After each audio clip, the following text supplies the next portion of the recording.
پہلے تو میں نے مسلمانوں کے اخلاق سنے تھے، اب تو میں نے دیکھ بھی لیے، پر یہ بتا جب 12,000 آیا تھا جان کیوں نہیں چھڑائی؟ تو حضرت چارہ کاٹتے کاٹتے رو پڑے، فرمانے لگے تو نہیں نہ جانتا یہ بیٹیاں سانجھی ہوتی ہیں، پتہ نہیں نا؟ میرے رسول پاک نے تو حاتم تائی کی بیٹی کے سر پہ کپڑا رکھ کے کہا تھا بیٹیاں برابر ہوتی ہیں، تو یہ نہیں پتا جب اس کی 6 بیٹیوں کی شادی ہوئی ہے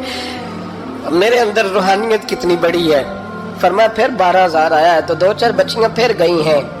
تو یہ نہیں پتا میں اندر سے راضی کتنا ہوں، میں تیری نوکری کرتا رہوں گا، پتہ نہیں اللہ کتنی بیٹیوں کو بیاہ دے گا۔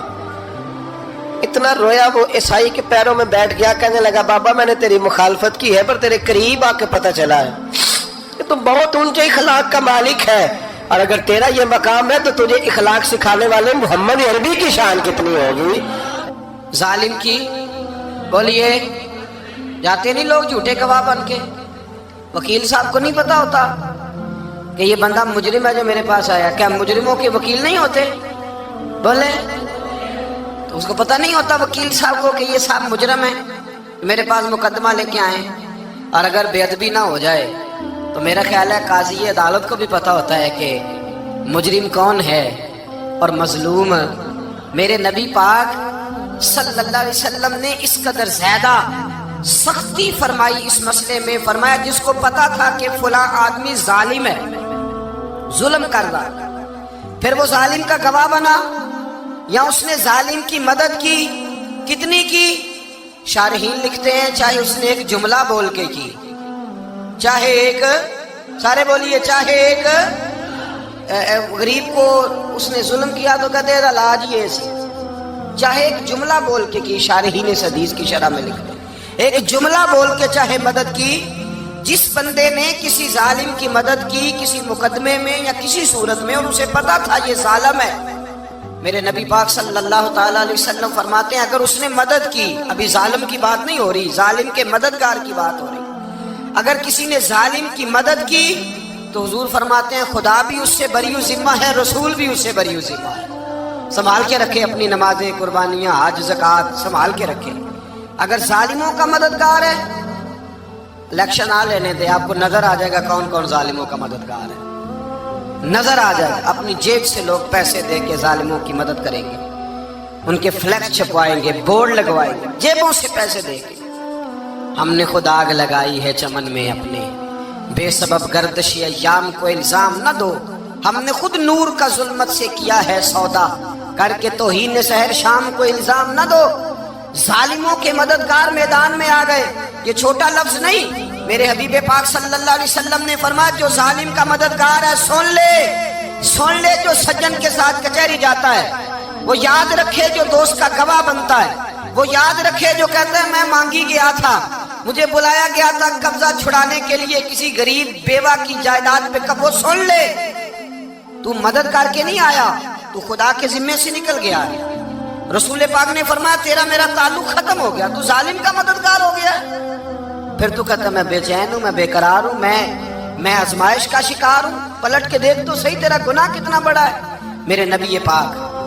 صلی اللہ علیہ وسلم کا ایک اور فرمان سن لیں، ابن ماجہ ابو داؤد میں موجود ہے، اس حدیث کو آپ نے یاد کر لینا ہے، کر لیں گے انشاءاللہ،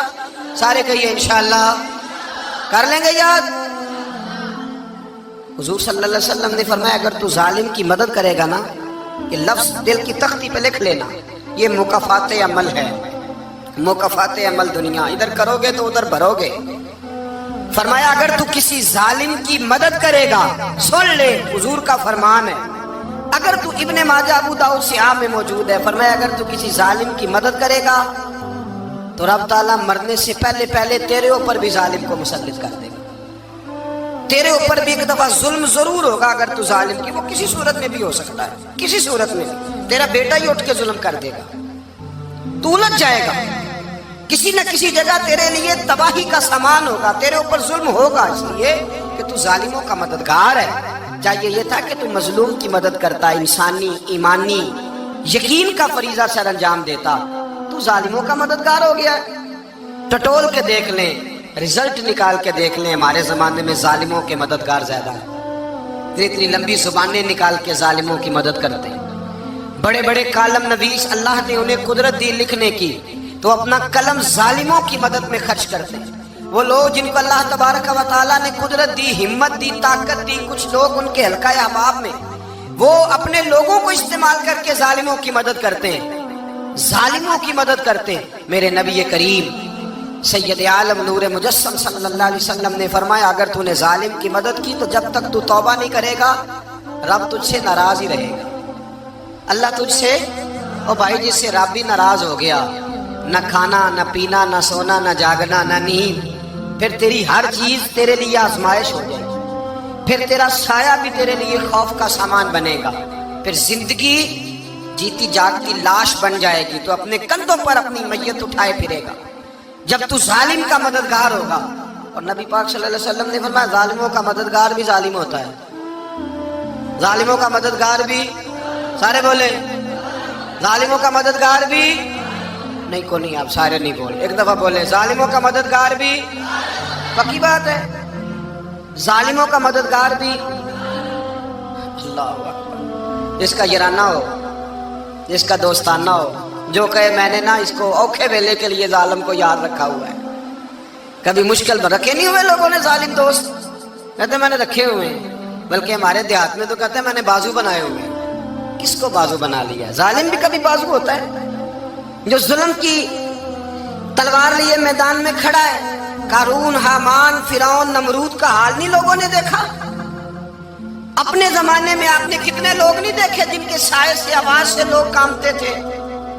پھر پولیس کی گاڑیوں میں وہ اس طرح مردہ پڑے کہ دنیا نے تماشا دیکھا ان کا۔ یہ رنگ ہم نے دیکھے نہیں اپنے آنکھوں سے۔ فرمایا ظالم کا مددگار بھی، جو کار میں بٹھا کے لے کے گیا وہ بھی ظالم، جس نے چائے پلائی وہ بھی، جس شخص نے کھانا کھلایا وہ بھی، جو کچہری تک ساتھ گیا وہ بھی، جس نے فلیکس کے نیچے، بڑے شرابی کے نیچے چھوٹی اپنی فوٹو لگائی وہ بھی، جو ووٹ کی پرچی ڈالنے گیا وہ بھی۔ کہہ دینا باہر نکل کے کہ حضرت صاحب نے سیاسی تقریر کی ہے، کہہ دینا، پر بات تو سچی ہے نا۔ خو کرے ہم تو سے تھوڑا سا گلا بھی سن لے، خو کرے ہم تو سے تھوڑا سا بھی گلا۔ امام مالک کے پاس ایک بندہ آیا، اس نے کہا حضور میں درزی ہوں، ایک ظالم بادشاہ مجھ سے کپڑے سلواتا ہے، میں تو ظالموں کا مددگار نہیں نا۔ ایک ظالم بادشاہ مجھ سے، حضور میں تو مددگار نہیں نا ظالموں کا، جو فرمایا ظالموں کا مددگار بھی ظالم ہوتا ہے، تو کپڑے لے کے آتا ہے میں سی کے دے دیتا ہوں، ذمہ داری نہیں۔ یہ ایک آدمی دکاندار ہے، اس سے کوئی بندہ چیز خریدنے آئے گا تو تھوڑی کہے گا میں نے نہیں دینی، تو دے گا۔ کوئی بندہ اگر کسی شخص سے کوئی کام کہتا ہے جو اس کی فیلڈ ہے، اس کا شعبہ ہے، اس کا معاش کا وہ سلسلہ ہے، کہتے ہیں یا رسول اللہ صلی اللہ علیہ وسلم ظالموں کا مددگار بھی ظالم، حضور نے فرما دیا۔ تو امام مالک سے بندے نے مسئلہ پوچھا، دل کی تختی پہ لکھنے والی باتیں ہیں، کہا حضور میں درزی ہوں، ظالم کپڑے سلواتے ہیں، میں تو مددگار نہیں نا۔ امام صاحب کہنے لگے نہیں، مددگار تو وہ ہوگا جو تجھے سوئی دھاگا فراہم کرے گا، تو پورے کپڑے سی کے دیتا ہے، تو خود بہت بڑا ظالم ہے، تو پورے سوٹ سی کے دیتا ہے، تو بہت بڑا ظالم خود ہے۔ مددگار تو وہ ہوگا جو تجھے دھاگا دے گا، جو تجھے بٹن دے گا، جو تجھے نلکی دے گا۔ جو ظالم سے اتنی نفرت ظلم کر کے بندہ ہے، یہاں تو ہمارے زمانے میں ہیرو بن جاتے ہیں لوگ، ظالم ہیرو ہے، لوگ اس سے ڈرتے پھرتے ہیں، گھومتے پھرتے ہیں، اور بہت سارے کم مزاج لوگ اس کے پیچھے ہاتھ باندھ کے پھرتے ہیں۔ ظالموں کی مدد کرنا، ظالموں کے ساتھ رہنا، یہ ظلم ہے، ظلم، یہ زیادتی ہے۔ میرے نبی پاک صلی اللہ تعالی علیہ وآلہ وسلم نے ارشاد فرمایا یاد رکھو، رب فرماتا ہے میں مظلوم کی مدد ضرور کروں گا، چاہے جلدی کروں چاہے دیر سے کروں، میں مظلوم کی مدد۔ اور حضور صلی اللہ علیہ وسلم نے فرمایا ہے، حضرت معاذ بن جبل کہتے ہیں حضور نے مجھے یمن کا گورنر بنایا، جب میں جانے لگا نا تو حضور نے بڑی نصیحتیں کی، بخاری میں موجود ہے،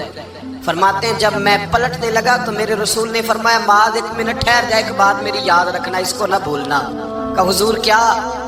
فرمایا دیکھنا کسی پہ ظلم نہ کر بیٹھنا، کہیں تجھ سے زیادتی نہ ہو جائے۔ محبوبہ پھر حضور نے فرمایا سن میرے معاذ، میں تجھے گورنر بنا رہا ہوں، زیادتی نہ کر بیٹھنا۔ یا رسول اللہ صلی اللہ علیہ وسلم کیا ہوتا ہے؟ تو میرے کریم نے فرمایا جب مظلوم دعا کے لیے ہاتھ اٹھاتا ہے تو عرش کا مالک کہتا ہے فرشتوں پیچھے ہٹ جاؤ، عرش کا مالک کہتا ہے فرشتوں پیچھے ہٹ جاؤ۔